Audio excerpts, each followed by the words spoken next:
how to download games on PC or laptop for free.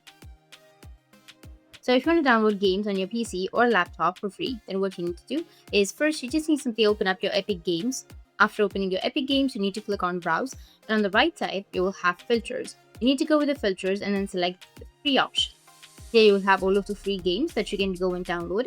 Like for example, I'll go with the first one. Click on it, and you need to enter your date of birth to continue. After entering your date of birth, you need to scroll down, and then here you will have Get option. You need to click on Get.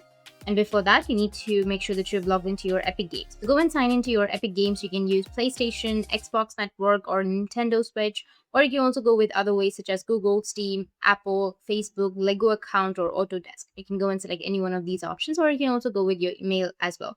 Go with continue and then enter your password, go with continue and sign in again, and your account will be logged in. You may receive a code to your mail address. You need to open up your mail, enter that code here, go with continue, and the game will be downloaded. And if you want to play the game, you need to have the launcher. So go with Epic Games Launcher. Make sure that you install the launcher. After installing, you need to click on Open Launcher and you'll be able to play the game. That's how you can download games on your PC or your laptop for free. And if you found this video helpful, hit the subscribe button. And thanks for watching.